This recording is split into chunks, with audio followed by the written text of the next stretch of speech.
Hello and welcome to the Scarf Bagara War with me, Russ Johnson, take 2. We just had a technical issue, so delighted to be joined by Phil, second week in a row. You alright, mate? Still going for the hat-trick. We'll see how we go. Excellent stuff. And delighted to be joined by Pete Liggins, former radio host of Pure and Imagine fame from 2006 to 2015.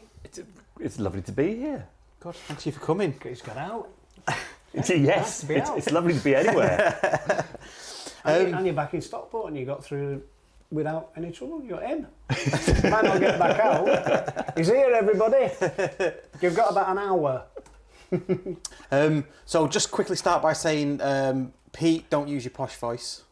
Which Alan Lord's nickname for me was Posh Bollocks. It was. And he often said, he genuinely said, he did not know anybody who had a posher voice than me, which is hilarious because through my partner, I have met some genuinely posh people because of where she used to work. And like the difference between me and them, I mean, they are proper posh. So, and you do a lot of work with the BBC these days, so you must meet some proper posh people. Tell you what, I should introduce Lordy to some proper posh people. You might change your name. Not so posh bollocks. Yeah. And Phil, don't flatten your vowels. Apparently that was something you was picked up on. I'm always getting picked on, Pete. Nothing's ever changed. Hair's gone lighter, still getting picked on. So let's start with your time, early days. What was it like in the early days at doing radio at County? Technical issues and all that kind of stuff. I mean, it was amazing, but it was incredibly hard work. We started off, I think Pure got the licence in about 2005. So we're on air, but we're a bit ramshackle, and not many people are listening because it's a brand new radio station. So why would you? You know, and what was there was brilliant, but you can't go. You know, you almost have to go around to every single person and shake them by the hand and go into their car and turn the radio and go, give this a go for 10 minutes. That's some good music shows. It really, yeah. We had local people coming in doing music. We had me doing the news and the sport. And at the time, I was just going down Edgeley Park and just couldn't do commentary, didn't have any rights. Couldn't even do game updates because you'd need a special license to do, even in those days, like little 20-second updates on a Saturday afternoon. So all we would do is I would just take a tape recorder and just under John Kieran's interview for Imagine, I would just stick my mic under at the same time. Wouldn't ask any questions because like John needed to get his questions in and his answers in and everything. So that was a lot of the press lads just stuck a microphone under it. And then I'd go back to the studio and just turn it around, stick it into the news bulletins. And then in 2007, or just before the 07-08 season, which was the season County went up, Imagine, who were owned by basically a group of stations, so the people that owned Imagine also owned a few other stations across the country, and they decided, which was a ridiculous decision, to stop doing football. And it wasn't anything to do with Stockport County or the listening figures, which were brilliant, or the product, which was amazing. It was just, oh yeah, we've had a look at the spreadsheet and we reckon that if on a Saturday afternoon and it was as bad as like, we want some middle-aged women to listen, so we're not going to do football. And that was just the way they thought. Wow. And everybody at Imagine was like, no, this is what we are. This is Stockport County. If you're not Stockport County, you can't really claim to represent Stockport. And they were like, oh no, but that's where you see, because we're going to appeal to the Cheshire villages. We're going to appeal to Marple Bridge. We're going to appeal to Cheadle and and it's just, it didn't work and it was never going to work. But we were the beneficiaries. So they toddled off and we were the only game in town if you wanted to still have a radio station with commentary. And so we actually spent quite a lot of money. For us, we spent a huge amount of money on that first commentary deal. And it just transformed the station overnight because that was the moment that 3,000 hardcore County fans went from Imagine, went to their car the next day, oh, it's Pure now, is it? Right, where do I find that? Bang. And that was their radio station. So do you have to move premises? I think you moved premises or something. Or no, different buildings. Right. They were in Birdall Lane. Yeah. So Imagine still existed. Imagine kept going. Right. Just without the Strawberry Studios. Because I went there when you. But carry on. So Imagine kept going to Strawberry Studios, and they were just doing what they'd always done, but without the commentary, and that just gave the door opened, and that just let Pure. And so the first season, we had all sorts of technical issues because our transmitter was basically not in a great place. Our transmitter was at Cheadle Heath. And for everybody in Stockport to hear it, it needed to be in the centre of Stockport on one of the big tower blocks.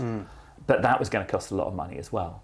So we kind of knew that people wanted to listen to us. And for the first few months, we actually had reports of people who were like in their car, driving around, or just down the car on their doorstep, on their front drive, because it was the only place they could hear Pure. Yeah. Because the transmitter wasn't in a great place, the home receiver wasn't getting it, so they had to leave that. Just give me 2 hours, love. I'll just be sat on the front drive, because their car listening to Posh Bollock. Listening to me, because their car could get the thing. Then we moved the transmitter, and then it just transformed the station overnight. Did you advertise that you moved the transmitter? Because I was listening to it all the way through. I don't remember a lot of it, but did you say we've moved the transmitter now? I think we probably did tell people, and we were like, you'll get a clearer signal, and especially at the start of a season. If Chris Hurst had anything to do with it, you did a big publicity. Yeah, big campaign. I think it was moved by the start of the 08-09 season.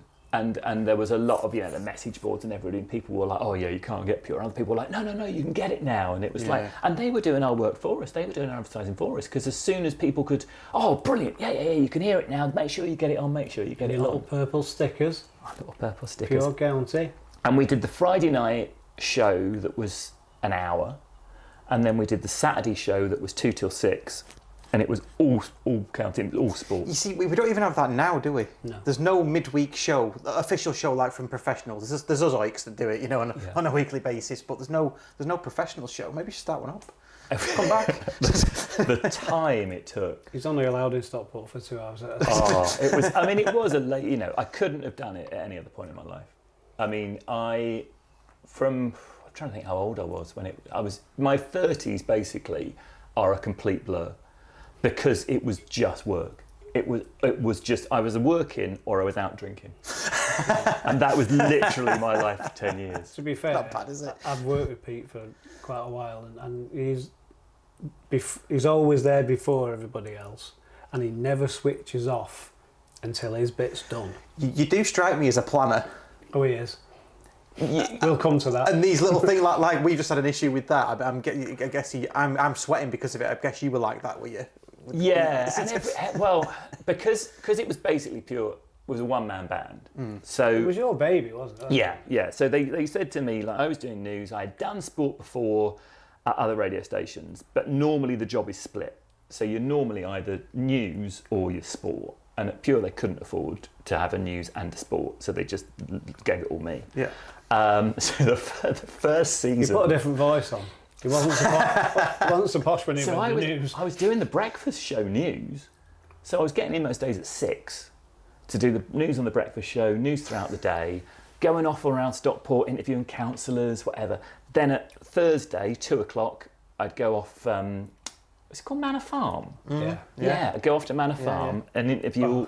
Just reminded me of another story. Interview the manager, interview some players, go back. So I'd have started work that day at 6 in the morning, go back on a on Thursday, start the editing. Friday, if it was a home game, it wasn't too bad because I'd again get in at 6 again, go all the way through the day. By about 2, that's when you actually start writing the scripts for the sports show, doing any of your other last minute interviews, making sure everything's. Then you're recording. Sometimes we do it live. Normally I record the Friday night show. I probably wouldn't be driving home till about 6 that night, having gotten at 6 in the morning. On a Saturday, if it was an away game, I'd have to have done it all the night before because you could be leaving at 8 in the morning to get to wherever it is that you're going. So you can be setting up at 12, ready to go on air at 2, and the technical side of things in those days, like with technology now, it's incredible what they can do. I could literally on my phone, because I freelance now at the BBC, I could connect you to Broadcasting House in London on my mobile phone in 2 clicks. In the old days, you had kit, we once nearly shut down Crew, Gresty Road, me and Clarkey, Brian Clark, the Radio Manchester reporter. You had to walk all the way up to the top of Gresty Road with all your kit, and you could see Jodrell Bank, you were that high. So we walked all the way to the top, dumped our kit in the press row, went down for a cup of tea, and the security lads started walking up the stairs. Anyway, we come back with our cup of tea, and the security lads go, You can't go up there, suspect packages. We went, what, our kit? And they went, well, we daren't open them. And it was all our kit, but you had all your microphones, you had all your leads, you had the ISDN box, which was your connection to the world. So this was a digital phone line, basically. So you had to plug it in, dial up a number. Edgeley Park was fine, because you just rented for the whole season. You rented a phone line at Edgeley Park, that was your phone line. Away grounds was a different story. Because every time you got to an away ground, you're thinking, oh, where are we going to get a line from? And some of them had them, some of them were like, oh, we think they're working. Went to Huddersfield, first day of the season, and I said, right, where's our ISDN box? And he went, oh yeah, he said, we relabeled them all in the winter, in the closed season, and we're not really sure which any of them work and which ones don't work. Oh. So I'm going around the whole stadium trying to plug in, just like trying to get myself latched in. About an hour before everybody else. Yeah. Just touching on that, you say you started on 07, 08. And talking off air before, well, it wasn't off air, Russ hadn't plugged us in, but talking off air, you put together a piece of work about Danny Bergara's passing, which was a really good piece.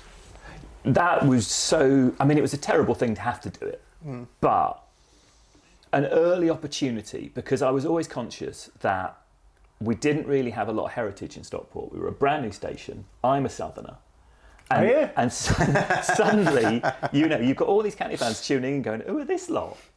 We've got a dodgy transmitter in the early days. Not everyone can hear us. People are sitting in their car listening to us. So the product had to be it had to be that good that people would just go, actually, it's worth sitting in your car for an hour on a Friday night, because you get player interviews, you get managers, you get someone who understands what it's like to be a fan, you get someone asking probing questions. And then when things happen, like when Danny passed, it's like, you get someone, you got a radio station putting together a tribute that, I'd like to think, my goal was always, what if 5 Live only covered Stockport County? And so that tribute was like, how would the BBC deal with the death of the Queen? That's it. Don't really sound flippant. Or the King. Or the King. That was where I wanted it to. So I put this, it was 20 odd minutes long, and I went round and I interviewed every member at Stockport County that remembered Danny, like the backroom staff, any of the managerial team, got a representative from the players talking about it, but then went round and interviewed all the fans, as many fans as we could find. Went round and we found commentary clips, we found bits of the old players that he had played with, put the whole thing together, and it was about 25 minutes, and then sent it to the club so they could have a pre-listen.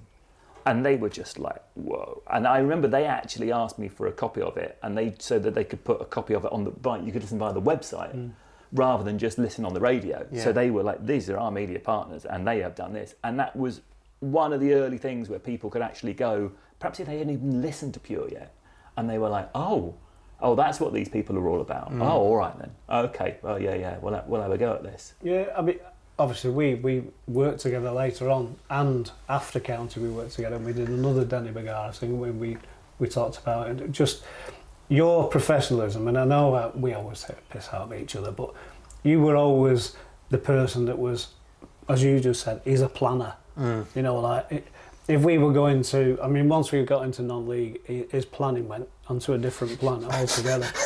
But while we were in the Football League, it'd be like, right, we're going there, I need to be there at such a time, I need to be in the ground at such a time, I need to be away from the ground, and you'd be like you're in the army. Yeah. Pete, we're going to a football match. I've been doing this a long time, I know how to, because I never knew him until I started working with him. I'd met him, and we'd had a couple of chats off, but just when you start working with him, and he is a figure of fun, people always laugh at him and take the mickey out of him, but he was so good at what he does that, when you work with somebody like that, you can't help but, actually, I won't dick about for a bit now, because, we're in Pete's time now. But what we used to do, we used to wait for him to do something. We used to wait for him to do something wrong, because he did. He every now and then you'd come up with a nice little thing that would make us all chuckle. I was probably only. I am a bit of a nightmare to work with. I think I was only probably happy with about 2 shows, And I thought 2 shows were very nearly like Jim Gannon's thing about we only scratch the surface of perfection. And I thought that was basically what we did on Pure County, because most people would listen to it and go, that was amazing. I'd listen to it and go, there was an interview, 2:37 in the afternoon. And it flattened the vowels. And I gave the cue line, and the bloke in the studio who pressed the button, who was a volunteer, by the way, pressed it 4 seconds later than I'd have wanted, and it allowed 3 seconds of dead air, and I was a nightmare. And I didn't like to have a go at people, but I would like to try and bring them to where I wanted to be. I've got a few occasions where you had a go at people. I try and remember once getting very diva-ish when you asked me down. This wasn't an on-air thing. I was asked to come down. It was was it a Floodlight Cup? And it was an FA Floodlight Cup, and it would have been probably under 17s, under 18s or something. And it was county versus I don't know who. Was it in the daytime or night? No, nighttime. Right. I'm trying to think. It was the Finland It's a Floodlight Cup. No, but there was the Finland one as well, wasn't there? Oh, but this was county playing, and it was county against somebody, and county had, off being given the honour, which is code for had agreed to host it. And so the FA, local FA, it was the local county FA. They came along in all their blazers, and you had asked me down to do Kenny Boxall's job, because it was a flooded Kenny. Kenny couldn't be arsed. Because he couldn't Sorry, make Cam. it. He couldn't make it. But also I had to do all the music and everything else. So I turned up, and I think you had said, like, oh yeah, it's all right, all the kit will be there. So I turned up, and I swear there was a microphone and a CD player. And I just looked at him and I went, I am not working with this. So I went back to the station. Came back with his big bag. Brought back this huge mixing desk, 2 CD players, laptop, bunch of CDs, everything, and Pete Liggins' house party. and then it was basically like I was doing Glastonbury, but I was like, no, this is how I'm doing it, thanks. What was just to be a bit techie now? What actually plug into? Was it CD player 3.5mm jack basically? Yeah, the whole thing, and then was rigged up. rigged up into a What's his jack. name? Mike Partridge. That was it. He played the music, didn't he? He used to sit next to Kevin. Yes, yeah, The CD play player. the CD. It was always Mike and the Mechanics. I seem to remember. Yeah, it was never anything. But County won, and I did say to the blazer from the FA, I said to the blazer, look, what do you want? I'll do what you want. Do you want a neutral ground? And he went, no. He said, it's your ground. You can do what you want. You should, be as biased as you want. He very much regretted those words because come the penalty shootout, I got very biased to the point that County saved one of the penalties, and I was like, when you do penalty scored by. And I was doing, penalty saved by! And even people in the main stand were looking around going, they are just lads. Yeah, I can't feel life me thinking of it. I remember it. I remember all that with the Blazers and you going off getting your kit, and I'm like, it's all right. He'll be back in a minute. He'll calm down. He'll calm down in the car. Let's talk about you getting not banned from the ground, banned from doing the broadcasting. Asking too many probing questions. Yeah, what was all that about? So it was administration. We were in administration, and it was the game before Christmas. So basically what happened, so County fell into administration late in the season before, and hadn't gone down just by the skin of their teeth. And I think we all sort of hoped that administration would be like they said about the First World War, it'll all be over by Christmas. And God, Did they say which Christmas? yeah, it was dragging on. And I was annoyed by the administrators because they were not doing interviews. And I just thought that was unacceptable. I continue to think that was unacceptable. Because Leonard Curtis would occasionally put out a press statement that was 2 or 3 lines long that basically said, we're continuing with our progress. And, fans had questions. And wanted to kill people. And the media had questions. And they were legitimate questions from the fans. Like, what is going on? What are there bias? What even just like stupidly obvious stuff? Like, what is it that you are doing on a day-to-day basis? Because you've been in this club now for, it would have been 6 months. It was forever, wasn't it? It was absolutely forever. So they were in the club for 6 months. They hadn't done a single interview. They were the most powerful people in the club. We, on a weekly basis, were being asked questions by the fans to go, can you work out what's going on? And the whole thing just one day I got so annoyed. I was like, right. So I wrote a letter. I wrote an email. Now that was my mistake, putting it on paper. Should have just rung, and I could have walked back from it. So I put an email together, which was basically saying to the administrators, look, we are the club's media partner. You have a responsibility to talk to us. I don't remember writing the line. The line that got me in trouble was I then said something like, or we'll have to reconsider our media partnership with you or something, which obviously I'm just some gobshite football reporter, right? I don't get to make decisions at that level. So ironically, so two things happened at that point. First of all, the administrators showed the letter to the club showed the letter to my bosses. My bosses went, what? Come in and have a chat with us without coffee. Equally at the same time, the administrators then contacted me and said, when do you want to do this interview then? Saved by the bell. When do you want to do this interview? So I was like, great, we'll do this interview Friday night, and it was the Friday before Christmas. So I said, right, we'll get you on Friday night. Also for that show, Dave Swanton, I've never told anybody this, Dave Swanton happened completely unrelatedly, he was the South Sharks press officer, phoned me up because he knew me, and he said Brian Kennedy wants to have a chat about County. He said he really, really wants to have a chat about County. He hadn't done about County in years. I mean, years. It would just been a no-go thing. He said, can you get him on this Friday? And I was like, whoa, what a show this is going to be. I've got Leonard Curtis, I've got Brian Kennedy, plus we were Gillingham away that Saturday. Plus we've got Jim, we've got everybody else. This thing is going to go absolutely nuts. Then I got pulled into work. And they said, right, we're not happy with this email you sent. And I said, well, it worked because they're giving me an interview on Friday. And they said, that's not the point. That's neither here nor there. You've gone too far, and we're pulling you off air this week. And I went, right, but I've got an interview with Leonard Curtis, and I've got an interview with with Brian Kennedy. And they went, well, doesn't matter, we've made our decision. You're off air. So I don't think there was a Friday night show that week. Because they actually said, you're not doing a Friday night show and you're not speaking to anybody from County. So like when Des Hink's press officer rang me up just to say, so when you come to interview Jim, I've had to pick up the phone. He went, all right, Pete, it's Desi. And I went, okay, Des, 2 seconds. And I had to put him on mute and get someone else to come and answer the phone. No way. And and so... What Holloway was it? So I probably the boss. So I now helpfully, I didn't think that game against Gillingham was going to go ahead because it was snowing. So I sent John off in the car, and the night before I watched Doves at the GMEX. Nice. So of all the games to be told you're not going, Yes, and shit journey in it. it was all the way down to Gillingham for a game that probably wasn't going to happen because of the snow, and instead I went out the night before and. Watch Doves. Penny's just dropped here. A few years later, you weren't available to go to Gillingham for another game, and I ended up doing the co-commentator. and ended up nearly getting the sack because of Paul Simpson didn't like my comments. Oh, really? Why weren't you there that day? Were you at another concert the night before? I honestly can't remember. Have I told you? So me and John went, and it's high up in it. Oh, yeah, right yeah, up yeah. in the gods. Yeah. I don't know if I've told you the story before.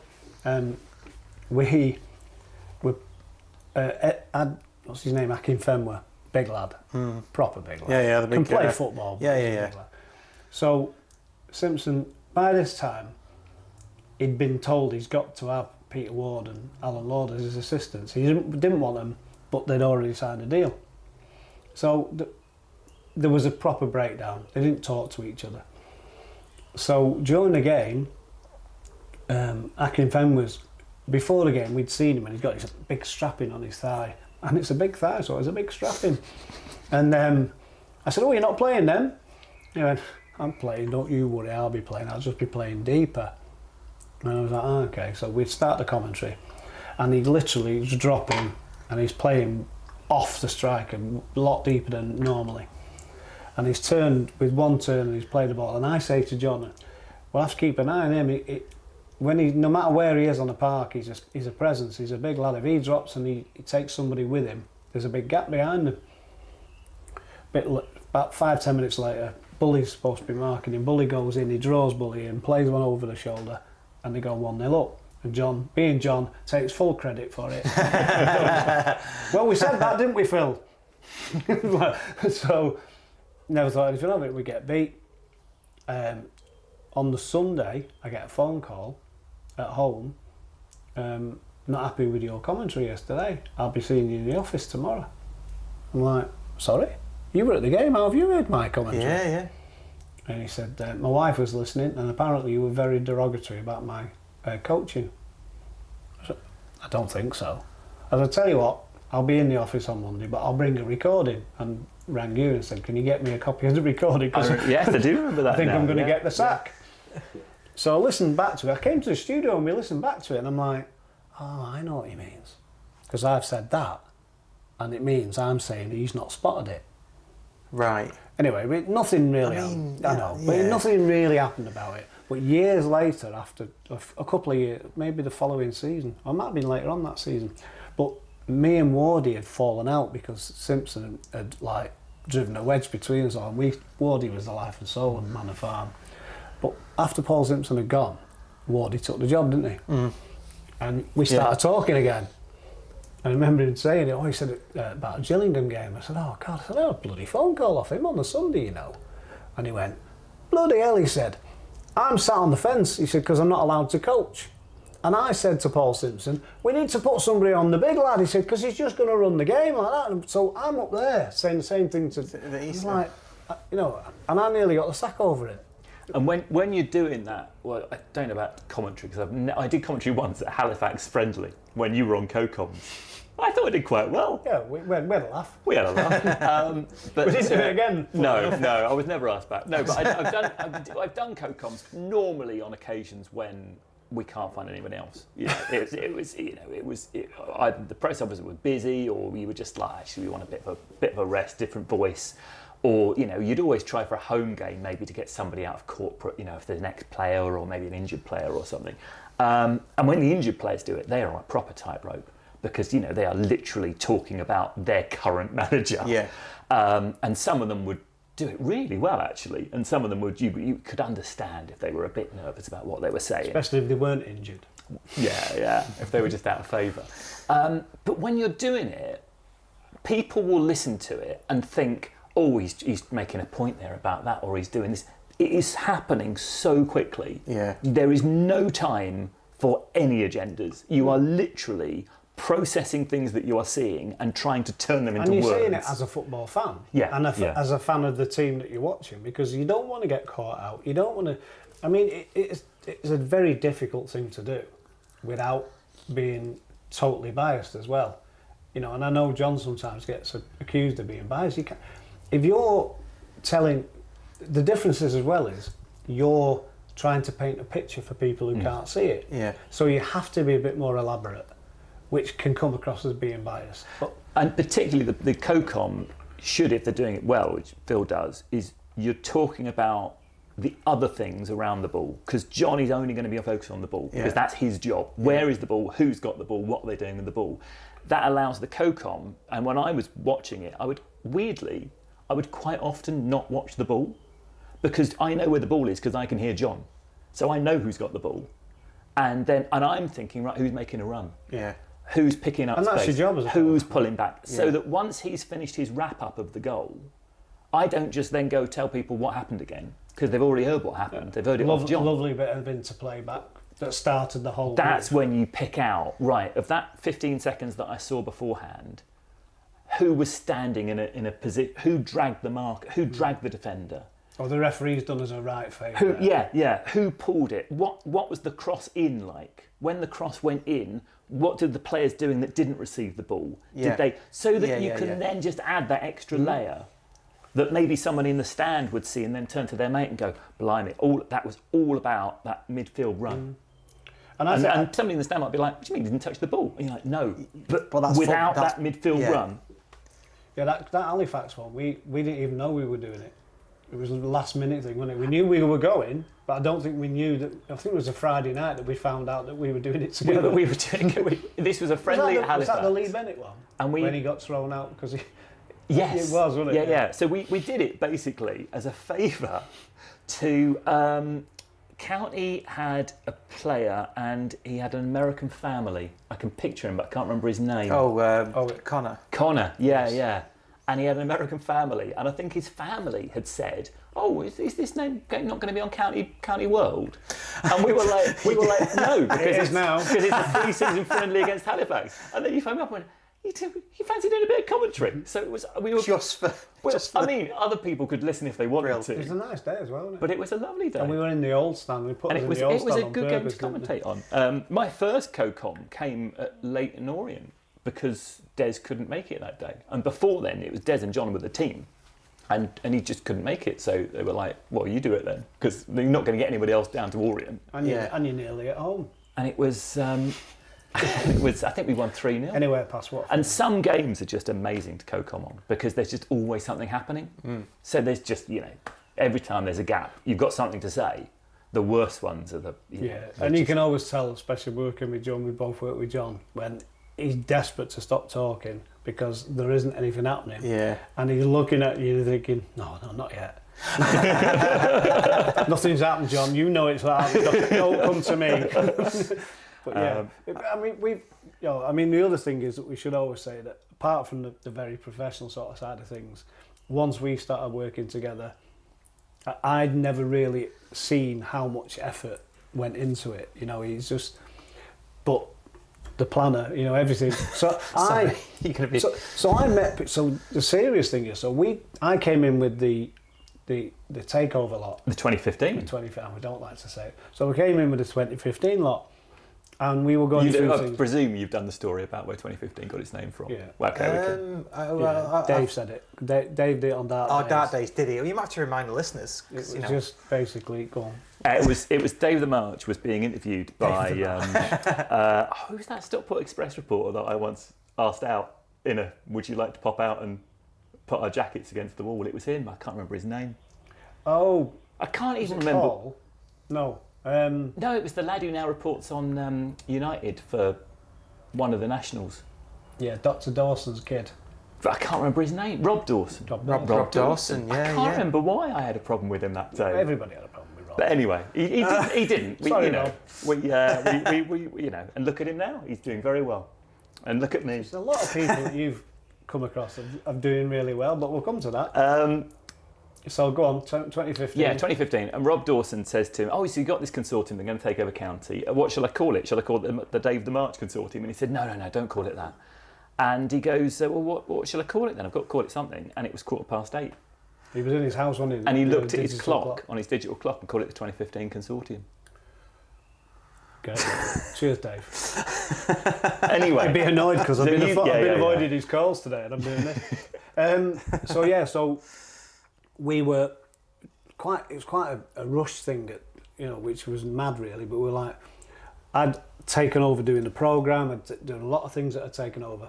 And one of the things that was outstanding, so Simon King, who has done a brilliant job wherever he's been after County, went to Hull, West Brom, he was head of marketing, he's done brilliantly. And was doing a good job at County. But he'd had a whisper that he was going to be replaced by Rob Clare. And I think the thinking behind Rob Clare getting a job was he's a County player, he was, great lad, funny as hell. But Kingy had found out that he was surplus to requirements and wasn't bothered. He was like, well, I've got he finds so I can't remember if he went straight to Hull, but to Hull and back. But he was going and he took his eye off the ball somewhat and and rightly so, he got shafted a bit. So it suddenly occurred to us that we'd not spoken to Pure. Have we got radio next year? What's going on? Has anybody spoken to Pure? So Simon King said, oh, here's that's who you speak to. So I went with Tony Gibbons. So a new Saturday, so it was me and Tony from the club, Pete, because obviously Pete is Pure, and it was Chris Hurst, I think. Yeah, so we had Chris came in and he had a lot of other radio experience, and his job was to try and stop us burning money. Yeah, became my boss and did the same with me. But so we go and we're on this table and we're sat around and he goes, so we take it you still want to be pure radio next year? Yeah, of course we do. We're going to do this, going to do that. So Tony Gibbons goes, so we're looking at 15 grand or something. Yeah, go on. It was a fair bit of money anyway. And it's Chris went, no. We spoke to Simon King. There is no, we're going to continue as it is, but there's no sponsorship money coming in. In fact, we're asking you to take Posh Bollocks to every away game, pick him up, take him home, all that sort of thing, and we won't be paying him petrol. You're going to be taking him. And I think that's how I ended up as the driver. The fun bus. So we were like looking across the table. Tony Gibbons was like, well, that's another fucking load of money we've lost before we've even seen it. So we had a little meeting and said, right, so this is, we had pre-season. Luckily, we had a nice little pre-season to get through things. Manor Farm, which was always a source of fun on a Thursday. But particularly those early days, because we didn't have a manager, because everybody thought it was going to be Jim, but we had an assistant and a trainer. So and then we got Paul Simpson, and it was just a complete standoff, wasn't it, all the time? You'd be like with Wardy and that, and when Pete came in, it was like, I'm not allowed to talk to you now, sort of thing. It was all a bit standoffish, really. But we started at, I can't even remember, Forest Green, was it?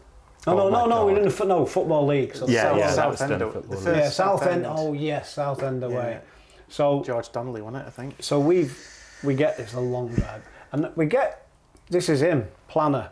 So I've driven all the way to Southend, and it's a right old hike, and it's my first official day of driving as the media manager, and he's told me you won't get in Southend without a shirt and tie on. They're really strict on dress code. So I've put a shirt and tie on and a blazer. A boiling hot day, he turns up in a t-shirt and pretty much as he dressed now, cut off jeans. And I'm like, Pete, I thought you had to wear a shirt and tie. He went, oh no, you do. Media manager has to. Radio boy, we don't have to. And we get down there, and I'm the only person that fucking shirt and tie. It was boiling. But that wasn't the worst thing. So after the game, we come back home and we parked at Manor Farm, and it was pitch black, no lights in the car park. And I've got my brand new laptop bag, and I lean it against my car while I just go back to the bus to get something, come back, and my laptop bag is under Grace Cash, as she is now, under Grace's car. She'd driven over my brand new laptop. Because you lent it against her car? I lent it against my car. But somebody had moved it, thinking it was, don't know what it was, in the dark, and just plonked it in the middle of, with footballs and all sorts, and managed to drag it. Oh, God. So your first day, I've looked like a prat with a shirt and tie on all day, and I come home, my laptop's flat. The story of Pure was basically, at the end of every season, it was, lads, that was fantastic. Brilliant job, Pete. Really, really brilliant job. Next season, could you try and do it for less money? That was basically the story of Pure. So our first year was the one where you didn't put any money in at all. Yeah. But it didn't really affect us because once we had to have radio, we had to have it, and it was one of them. Well, Pure are the incumbent and they do a great job, so we just got to suck it and see and get on with it. And we just we'd go all. I mean, it was when you think about that season. We had the kit launch and everyone was buzzing, and then Jim didn't come, and then we got Paul Simpson and it didn't work, and then we got Wardy Lordy and it didn't work, and then we got Ray in too late and didn't work. And your first season you got to Wembley, and win at Wembley, my first season we got bloody relegated out of the Football League, and it was just like, wow. It was such. It wasn't a shock in the end, but even that last day, was it Northampton? The last home game was Northampton. Yeah. And you're just thinking, how's this happened? Mm-hmm. We've got all these new people have come in, and there's no point in talking about all the dark day stuff because we've done that. Done it, yeah. But, as bad as it is, we had such a laugh going to the matches. It was like, even it was, we had to laugh because it was so bad. I mean, I didn't do a lot of co-commentary that season. But sitting with the lads, we've driven to the game, we've had, we're going to do this, and we're going to have a dead positive, and then we get beat again, and you're sitting and you're living it for them, because, you know, like, because by then you were the co-com with John. Yeah, yeah. So, and half time, he'd have to carry on. And we're all having a cup of tea, like, fucking hell, again, we're getting beat again, or whatever. And then you've got to be upbeat again and start the second half, and then coming home, sometimes we'd just have to laugh about anything. You know, even my driving. So, sideways. You did, yeah. It was something. I mean, it was, you know, we were all bundled together in the same car because it just saved money. That was the thing to it. But it just added. There were times when we were saying we should be recording this because it was just everybody in the car piled in every single. You saw them more often than your family, you know, on these long away trips. And we were out early and getting back late. Yeah, it was just mad. Meeting in Brebby McDonald's. We dragged you into the Travs one for 8 in the morning. Ones, didn't we? Yes. It's my local, that. Yeah, well, I lived right behind it, so it was just. So that was our lock-in, and then we were driving back. That was the other thing. We were driving back. Are we going to get back in time for the time? Don't worry, we'll go to the Travs. I've parked at the Travs, and we're getting it. Yeah. Knock on the back door. Yeah. But yeah. So the last hour of the show was basically just like me filling time, normally on my own. How do you do that though? In this deserted press especially box. when you've got beat. We would just ask them texts and emails, and you have no idea when the manager interviews is going to come. So in the technical side of it was, John didn't have a live mic because we didn't have the money for that. So he would record. We didn't have the money for it. Yeah, it's counting didn't have the money for it. He would record the interview with the manager. And so they got, when's the manager going to come out? How long is it? Whenever the manager comes out, he records the interview. So it could be 5:20 before the manager comes out. Then John's got to do an interview. Now that could take 10 minutes. So it might be 5:30 before you first get that mini disc, and he brings literally a mini disc up and you're playing it up. So in that half an hour, we were just doing texts, we were doing emails, we were doing anything we could do, because we didn't want to put a record on. Because you put a record on, it kind of gives people a reason to switch off. Yeah. If you're still talking football, there's managers coming, we are going to get this. We were away at Bradford, and I think we got the manager interview at 5:50. It was the week when we had been to Staines twice. Right, yeah. So we did Staines Town twice, once on the Monday, once on the Thursday, then we went away to Bradford. I did 1,000 miles that week. And I'm in Valley Parade and they've turned the lights off. So it's just me sitting there with the glow of my laptop screen. And we just got the manager's interview on at 5:50 before we had to get off air at 6 o'clock. But we just used to get texts and emails through. And you know, where I freelance now, if you were at a radio station with a lot of staff, you have a producer, you have an editor, you have someone screening the text, the emails, you have somebody rewriting them, maybe to make them, you know, scan a bit better. Yeah. You take out all the rude words, take out all the libel stuff. I didn't have any of that. So I basically had a laptop and me and an hour to fill. And I would just hit refresh and I'd be reading the first email while kind of looking at the second email to try and work out whether both these emails can be read. Yeah. And then you had people who were like, oh, we'll try and get one over them. We'll put Toby Larone. And it's like, oh God, it's like, it's shooting fish in a barrel, this lad. This is. But I had one, which was Dave the March. I think it was Dave the March. His name on Twitter, because we also started doing Twitter, because actually the Twitter's brilliant, because even if people aren't tweeting you, they're still talking about county, so you can still read it out. But he used to tweet us. And now, I'm going to give a slight warning here.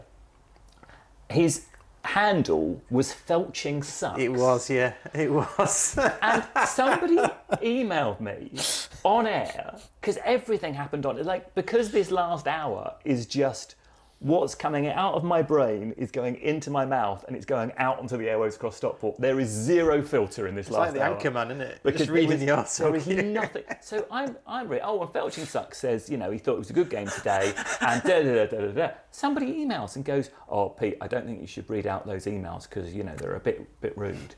And I went, I'm a good Christian, and I went, well, this is literally on air. I went, I don't know, well, hang on, let me look at He said it was not a good game, and he thought that the players in defence could have done better. I mean, I said, do you think that's rude? I'm sorry if you do. And then I thought, I think it was John, looked at me, and he went, no, he said, it's the name. And I went, what about the name? And I'm still on air. And I literally was like, hang on, right. John's now going to whisper in my ear what's wrong with this. So I said, just give me a second. So this is all happening on the radio. So John is then whispering in my ear what felching is.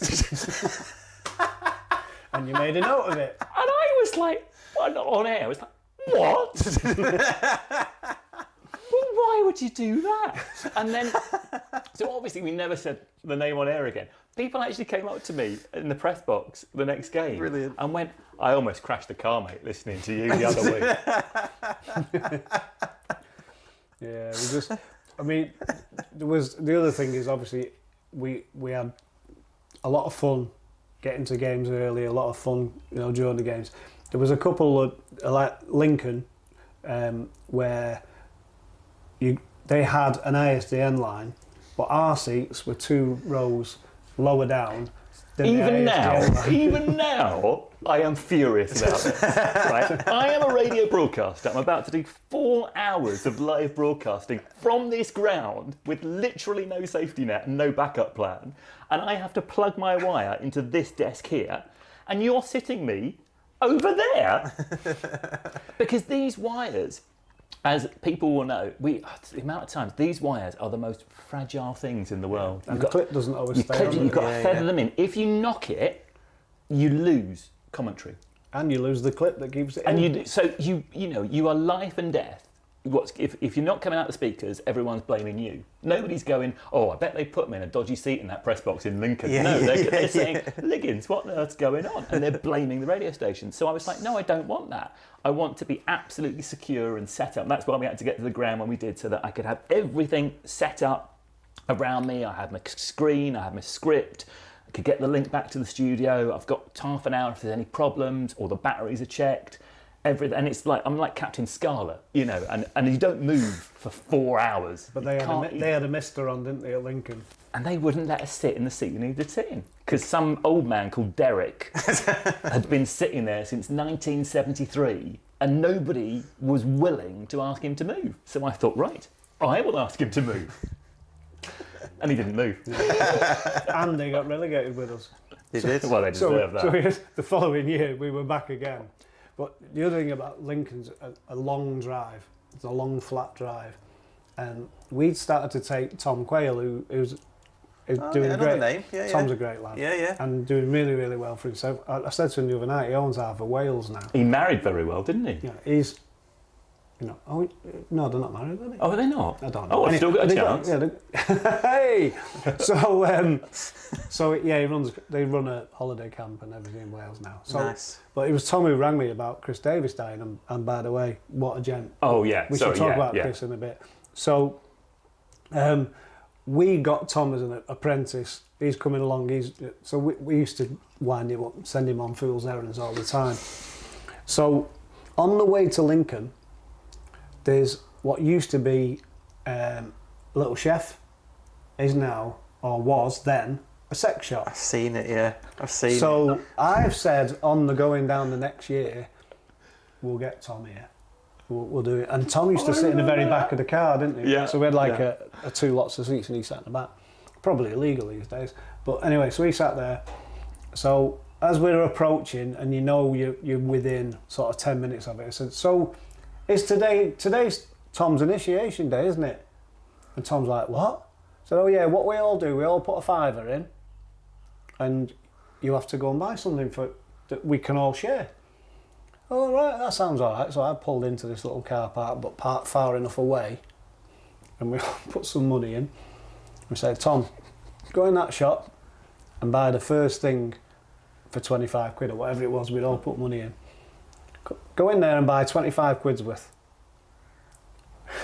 And I was going to drive off as well. Couldn't do it to him. So he goes in, and we're all sat there going, he's not going to. And he came running out of the shop. I'd never seen, he was only about 16, 17, but it was a terrible thing to do for somebody that young. But he's never forgiven me for it. It was like 10 years later on. But yeah, he came running out, threw the money back. I'd have kept the money. Yeah. I'd have gone, right, well, you've Why done didn't me you just then. buy something? No, he absolutely says, do you know what sort of shop that is?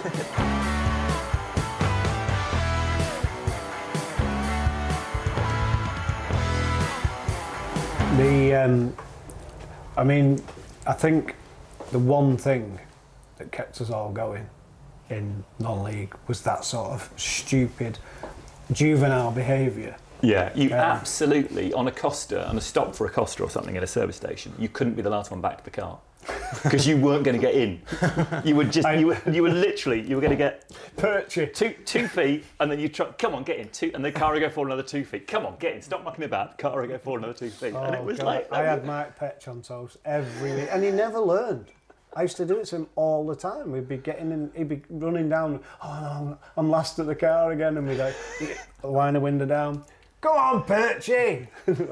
But, we were just silly, just really, really silly. I mean, the other fella you fell out with, Braintree, do you remember him?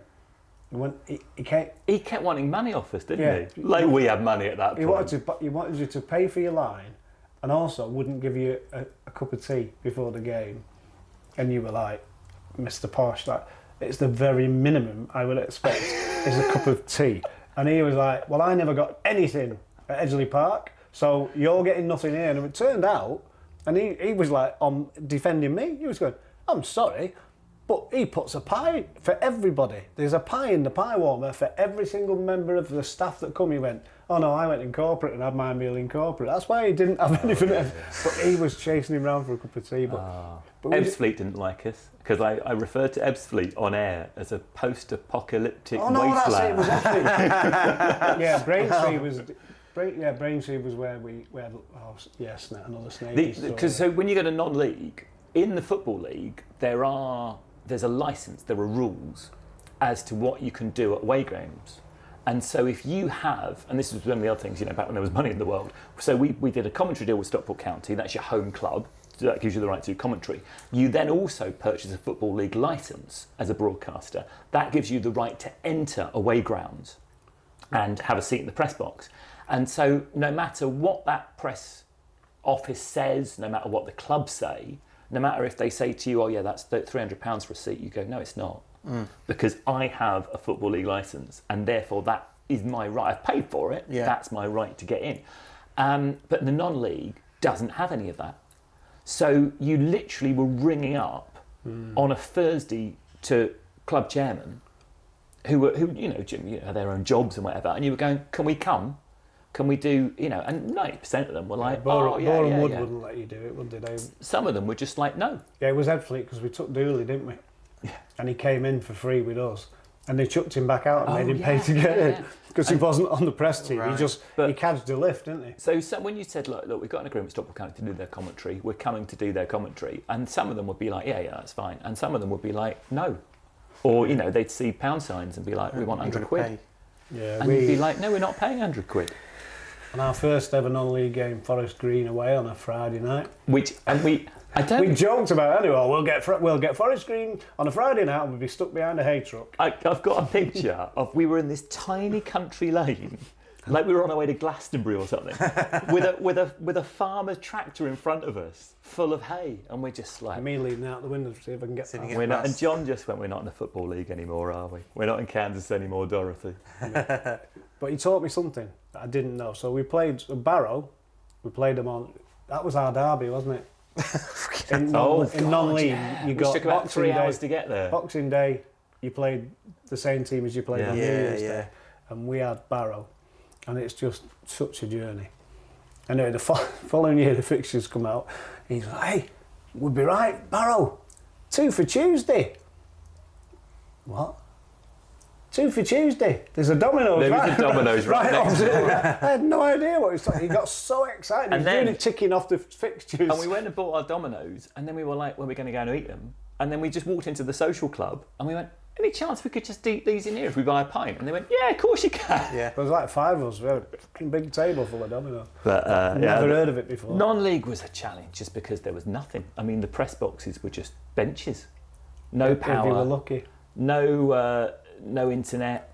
And so we bought this kit that would go on to be used by like people at the Olympics and all around the world, but that it was so early in the adoption of the technology. We were trying to get like broadcast lines over the internet at a time when your phone would just have that E symbol on it. Yeah. You know, it was that bad, and it was buffering like crazy. So the cleverness of the kit was it wouldn't drop out. It would just somehow keep the line going, really low quality. And if it needed to, it would buffer. So it would just stretch the audio until such time as it could get a signal again. And so quite often we would get to the end of a half and then we'd have to reset, and we were 10 minutes behind real time in Stockport on the radio. So we'd be commentating in real time, and then by the time it went through the computer and it went back to Stockport and it went out the speakers, at the end of the half it could be 10 minutes later. So you're listening in Stockport to an away game at Vauxhall Motors or wherever, absolutely wherever, and then you're looking at your watch thinking, oh, the ref's playing a bit of stoppage time in this game. So as if you'd have wanted to, you could have actually had your mate on a phone going, oh yeah, it's 1-0 at half time. And you're like, really? Because they haven't scored yet? And then put a bet on. Because if you could find a bookie that didn't know what the score was and played in pure, he'd be thinking it was still 0-0. Yeah, just... Did you mention Bath before? I like the way you say Bath. It's Bath. Bath was hideous. I think we've been on a phone line on a few occasions. It was Diddy, wasn't it? Yeah. We went all the way there. We knew we weren't going to get anything out of the referee because it was either the referee or the linesman. Lando, yes, Lando. Lando was surprised to find. We parked up and he was walking towards us, wasn't he? And he was surprised to find that the lines person was going to be a lady. Oh, okay. And he made this point in rather gruff terms. I can say it, because I'm due to get cancelled anyway. Lando went, we're getting nothing tonight, lads.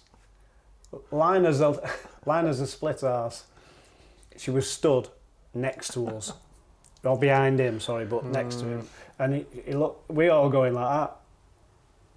And he turned around and he went, oh, sorry about that. We went and found your favourite ever food that day. We went Saveloy? Yes. Oh, I like a Saveloy. You can't get Saveloy. I love Manchester. I've lived in Manchester. So he's off. And this is what happened. Everywhere we went. Oh, I love a Saveloy. I've lived in Manchester now for, 24 years. Never got an accent and never got over the lack of Saveloys in the fish and chip shops.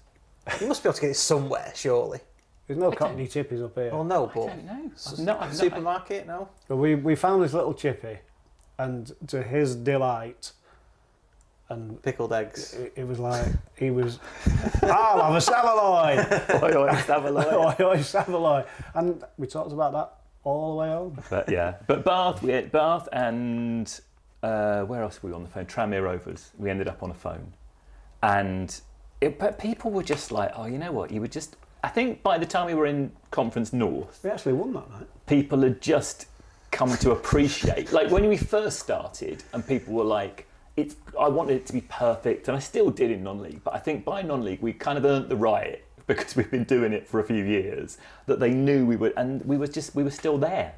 And so people were just amazed that we were still there in the conference. There were times I was amazed we were still there. Vauxhall Motors didn't have any power, so I got to half time and I had to say, right, I'm going to play some adverts now and I'm going to change the batteries on my kit.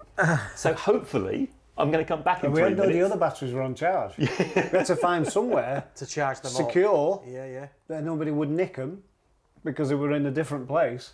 And he'd go running off for his batteries to go and bring them back at half time. It's mad, isn't it? But so your first season, you're obviously Wembley winners, and so where would be the worst? What would be your worst? If Wembley was your highest, what was the lowest? I don't even know. We were at Staley Bridge, and it was so cold, and it was a cup game. Might have been Cheshire. I don't know if we've done commentary for Cheshire Senior. We were doing commentary, but it was a cup game, and it was so cold. Oh, we played him in the FA Trophy, didn't we? Yeah. Because Conor Jenny scored against us. It was so cold, yeah. and it looked like it was going to go to extra time. And I honestly looked at John, and I was thinking, I just hope we don't score. Because for the only time in my life I've ever been like, I no longer care about the result of this game.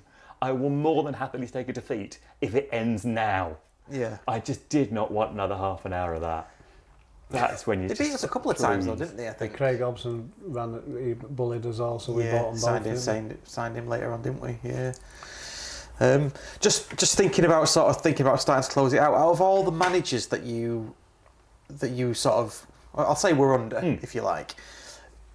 Is there any that you pick out as you were dreading going to speak to them, or dreading their interview coming in because you knew it was going to be rubbish? Or I think what I love as someone who had hours of airtime to fill was a manager who would chat, and a manager who would chat was just gold dust because you knew if you could get every week. I'm thinking, right, I've got in my head. So the first we nailed it after a while because the sports show on a Friday night was an hour, but you didn't want to transfer all of that hour to a Saturday afternoon because it just didn't work. Because some of the bits were just time sensitive, they wouldn't work, or they weren't the right content for Saturday afternoon. So we kind of had Saturday afternoon. I was thinking we had a bit too much airtime, and then one day I suddenly realised that you, John, and me, just 2:00, we just had a 10-minute chat, and it just everything then fell into place. So you got a 10-minute chat, then you'd have 2:10 to 2:20. You'd try and get a celebrity guest like an Ian Botham or a Chris Akabusi or one of the Stockport Olympians or something to give people that little bit of time off from football, but still something they'd think, oh, that was interesting, that. 2:20, you go into an ad break, you come back off the ad break, then you maybe do a player interview or something. 2:30 is team news. 2:35 is maybe another player interview if you can, or a, this is the last time we played this team, here are some highlights of what happened. 2:40 ad break. 2:42, that's your manager interview. Now ideally that takes you through till 2:52 because then you've got another ad break, team news, maybe one more ad break, game. So you want 10 minutes out of an interview with the manager just to make it all work.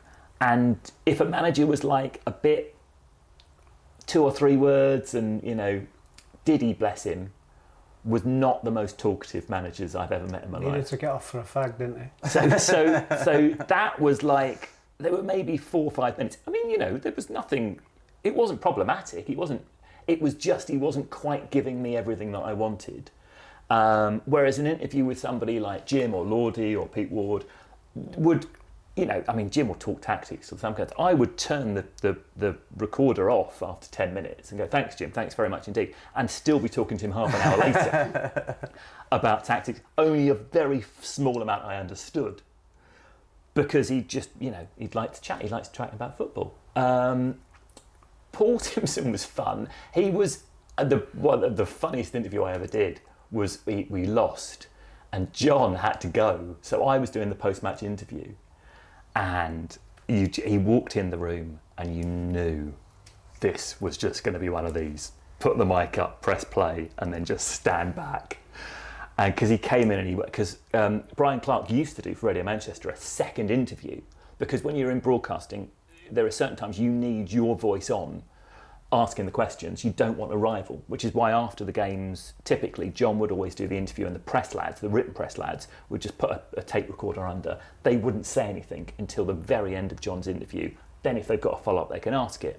And people have had that courtesy with me as well when I used to do interviews. And so Paul walks in and he just looks at everybody and says, there'll only be one interview. And then we're thinking, this is gold. It was one of those where like, on an absolute battering, you don't really need to probe. If they want to say it, they'll say it. And I think I was just like, what are your thoughts there then, Paul? 10 minutes later, he went round to every player and then back again, just slating every single one of them. And it was deserved as well, to be fair. And then poor Clarkey went up to him afterwards and went, any chance of an interview? He just stormed out. So I gave Clarkey our interview and I said, you can have that as a Paul. Just say it was a Paul interview. We had a similar thing with Stuart Hall, at Mac, remember? He did a similar thing when he just took over the whole thing. It was just like, he wasn't even covering the game. It was like, might have been doing Radio Manchester, must have been, mustn't he? And he was the same, wasn't he? He just like, I'm the star here. I'll do the interviews, and you should wait for me. And Well, we all know what happened to him. But yeah, there wasn't anyone who I didn't enjoy interviewing them. So, like I say, sometimes you were like, this is going to be more work to try and get what I need from this interview. And other people, you were like, I could write 3 things down on a bit of paper and just, I know we're going to get to 10 minutes. I mean, the one person that we haven't mentioned, who I still was just one of the nicest people I've met in football was Gary Ablett. Yeah. Just absolutely. And the time that he came in was the worst possible time. And he really helped, just because you turn up on a Thursday and you wouldn't know what was going on off the field. And, you know, he made you a brew. And it was when Help the Hatters had that house at Manor Farm that they had to... So we would sit in the kitchen. It felt like you were in his kitchen, and he'd sit there and he'd make you a brew, and him and Huey, his assistant manager. But they were amazing people, and I tried several times to do an interview with Gary Ablett where we actually talked about his career, and he wasn't rude, and he wasn't like, he answered the question, but in about 3 words, and you're thinking like, but come on, you know, you're the only person to have won the FA Cup for Liverpool and Everton. Yeah, I really only met him a few times because it was before I came to the club, but also I was doing my UEFA B, and so I needed to get some hours in. Hey, up, fine, club fine. That's your chippy, man. Oh, is it a chippy man? Yeah. I'll ring you back. Sorry about that, club fine. We used to do that, didn't we? I got fined. I left a plate out at Manor Farm because we used, at one point they just offered me lunchtime. They just offered me lunch, so I had me lunch at Manor Farm on a Thursday. And once I left a plate out, and then I got told I was getting fined, or I could go to court if I wanted to appeal it. Court was Roger Wilde with a mop on his head. as the judge, and I was advised I did not want to go and put it before the judge. I was just going to say as well, with apart from the Saveloy, your favourite ever food was when Diddy was manager and he brought his own little chef. Oh, he was good. He was good. Yeah, people talk about that time as it was a terrible time for County, but let's not forget the chef at Manor Farm. Every Oh, he was a nice lad. Was he the lad? The bald-headed lad who wanted the envelopes that we talked about on that day. Same fella. Yeah. He was some cook. he was always early anyway, but on Thursdays at Manor Farm he was extra early. I remember him turning up once, and for some reason everything had been devoured early, and he came in and we were all sat eating, and he was like, "What's going on? Have you saved me a plate?" It was like, "We've kept you some back." He went in the kitchen, he came out, biggest smile, little boy smiling, look at me with me plate of food. Just, yeah. You're right, actually, we did have a good time, didn't we? The football was shite, but yeah. You had to make up for it in other ways. Little wins. And then we didn't have to play Lincoln again for a while because they went back up. But Phil once gave me this. This came to me, care of Stockport County. And it was some hate mail, which is... Shall I read? This is genuine. It's got the bloke's address in it. I'm not going to read the address out. Oh, right. And it's got his name on it. OK, Pete Liggins.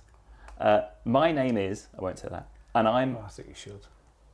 I'm angry. Here you are, knocking the players. I know I do it at times, when they lose or make mistakes. But it's every game. And all I want is for you to step down and give someone else a go.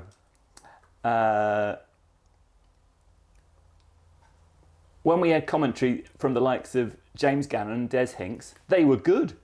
And you have not brought County much luck, have you, over the years? Also, you're a southerner. If you step down, I will wish you all the best in your next job. Yours sincerely. That's nice. And it wasn't me. That's nice that you wish me all the best. Yeah. If I step down. Very passive aggressive. Let's face it, you are a southerner. Brilliant. I can't believe you've kept that. That's brilliant. I found a box the other day of my shit. Of stuff. And it was, that was one of the few. I wish I had kept more of the tapes. I think I got lulled because we used to podcast.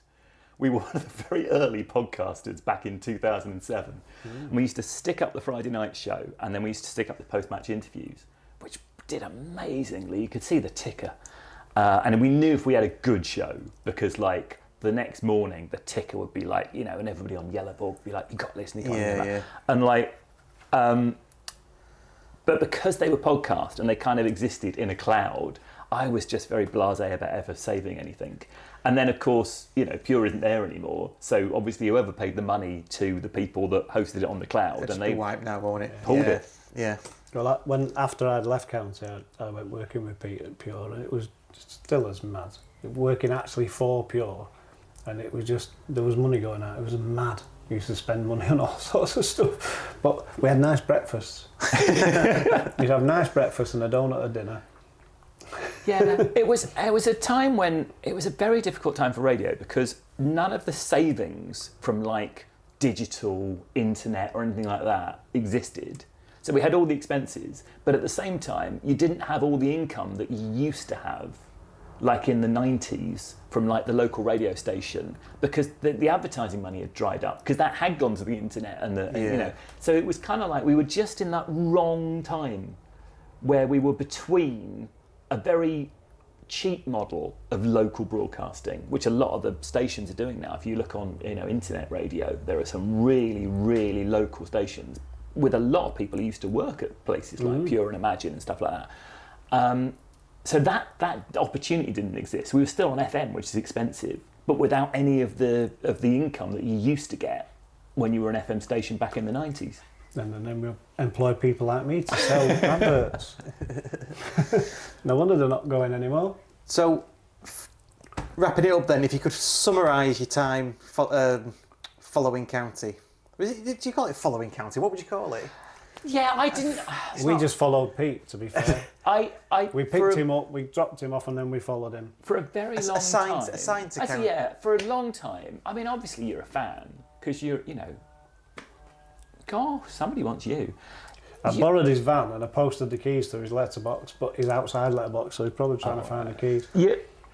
If you're following a club, and I had a career before I came to Stockport and started working for Stockport, and I used to cover Chesterfield, and you know, you want Chesterfield to win, and I still look at, you know, so when I look at the scores, I'm still like, oh, how the Sparrites got on, how County got on, how, but I was at Stockport for longer than I was at Chesterfield, and so it gets into your blood and everything. But when I started out, I deliberately didn't say we when I was referring to Stockport County for about 5 or 6 seasons. I never said we, because I was like, first, I don't think I've earned the right to say we, and the listeners are going to be like, who's this cummy, you know, this southerner. Who's this southerner saying we this and we that, and he's only been to, you know, this many games. And by the time we got to the non-league, I felt like I had sort of earned the badges to say we occasionally, and also it just felt like everyone was in the trenches in those days. So it felt like I could kind of, you know, we became the radio station, we were always a fan, but we became much more of a fan in the non-league days, because somebody had to shout about County, because it was that bad that like somebody had to give you a bit of a lift, even if they're a southerner. Yeah, but they were amazing days, and as I say, I don't think I could do them again, because, you know, in the time that I've not been working at Pure, and then, you know, Pure doesn't exist anymore, but like the time I've not been working at Pure, I've got an 8-year-old child. You know, now that wouldn't have happened when I was back working sometimes 7 days a week. We always used to think you were gay, didn't we? We used to try and fit him up with every now and then there'd be an intern come to the club, you know, come as a media trainee and out. And if there was often a female one, we'd try and fit Pete up, or he'd try and do it yourself sometimes, and never got off. And then went off to Wales, where he used to when you went to uni. Yeah. And came back with a girlfriend who's now his wife, and that time we put in was wasted. We do laugh about the fact people are like, when did you first meet? And they'll say, oh, well, we first met because I went to a reunion of the people that work for a radio station when I was at uni, like a student radio station. And I think it was one of those, they used to hold these every year, and I used to not go because County was still playing. And I think we had one particular season, maybe the season finished early for some reason, or they did the reunion late or whatever. So I got to this reunion, met Amy, who's now my partner, and then Didn't see her again for about 6 years because I was doing football. And then County when we got relegated, the season finished a lot earlier in the non-league. So I went to the reunion again.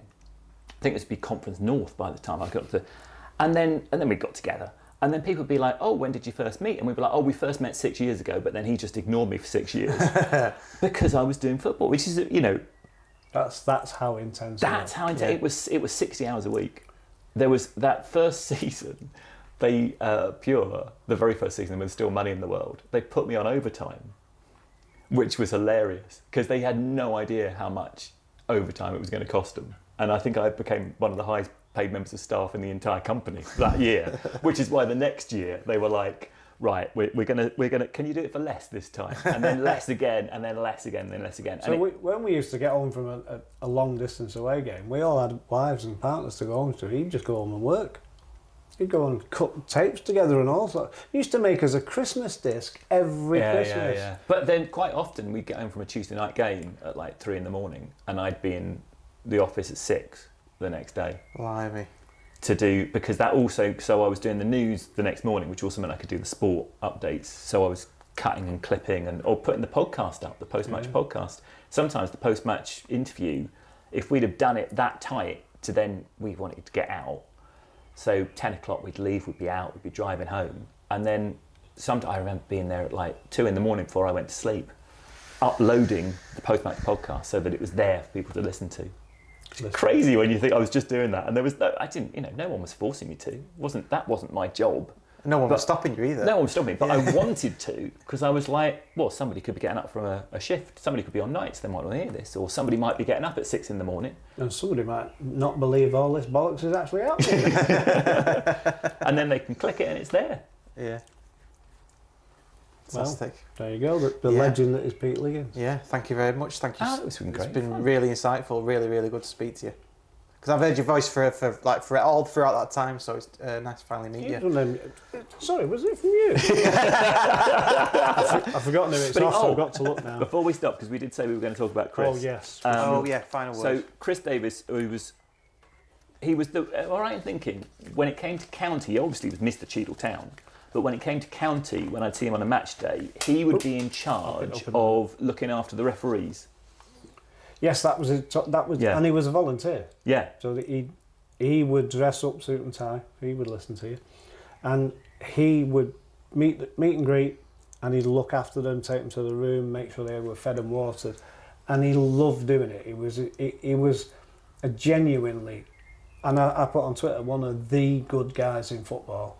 You know, I played against his team many years ago, so I've known Chris probably getting on for 50 years, 40 odd years, and I worked with him same length of time as you at the club for 34 years, and he never ever looked, his hair was always done just right, what little hair he had, but he always took it very seriously. And there's a great story in the Danny book about how he offended Danny, but he was the most unoffended or non-offensive person, but he just was so particular. You know, he looked smart, and you know, it's a shame because I don't think he's got any family as such, and I don't know what his circle of friends are like these days, but he's only recently stopped doing this last season, and it's only a few weeks ago that when the season ended that he said I can't do it anymore for health. I didn't even know he was ill, and that's bad for me. I didn't even know that he was ill. And Des said to me years ago when we were still doing the county show, he said, "You've got to interview him." And I went, "Oh, what about Cheadle?" He said, "What about Cheadle? Yes, but about what he did with his touring sides." Yeah, and the sad thing is they're actually on tour now, and he was too ill to go, and he'd said to me that he was going to give it up altogether once he got the 100th game on tour, and the 100th game is probably right now. It's this just while he's passed away, so he's not even been able to hear about it, see about it, and he'd been doing that for so long. They played Barcelona, they played all over the place, and they played as Manchester FC, I think they played at. Yeah, that was mentioned. John did his book, and then I got involved. He got a republishing deal, and somebody had ripped him off. Basically, did not proofread it properly. There was a few issues with not. And I'd said he'd spoken to John, and John had looked at it and said, "I can't put my name to that." And fair enough, you know, because there was a lot of things wrong with it. And being Chris, he trusted whoever it was, and he then had it reprinted a few years later, and it's a great book. It's just, if you didn't know Chris, you'd think it was a good book, and it's so sad because he's died with nobody around him. You know, my understanding is, I know Steve Ellis went to see him in hospital, and Tom's been to see him, but Tom rang me and he said, you know, Chris is not well, but he doesn't want anybody knowing. Typical. Don't want anybody knowing. Don't want anybody turning up. And it's incredible to have done those tours pre-internet. Yeah. You know, and just you'd have to write letters to all these, and then once you've written a letter and they've written it back, probably 3-4 weeks it takes for that to happen. You go yes, you get a yes. Then you've got to sort out how you're going to get there. Yeah. He's got some great photographs. We've got a photograph with him and Ronnie Biggs in Brazil having a beer. You know, it's just, he has some great stories, and you'd look at him and he's the most unassuming person, and you'd think, no, you've not met Ronnie Biggs, you've not been drinking about it. But he never went out about, you know, I've done this, I've done that. It was all coincidental. Oh yeah, oh, did you know Chris ran Cheadletown? Yeah, no, and he also does this, and he also does that, and he works at Stockport County, and he just loved football. He just absolutely loved football. And didn't have your planning skill. Oh, you did, because he used to go to Barcelona. You know? No. But no, he was one of those guys. You could sit and talk about football and where he'd been is incredible. The places he'd been to watch and play, obviously not play, but watch his team play football. And it's sad. You know, it's a sad day. But God bless you, Chris.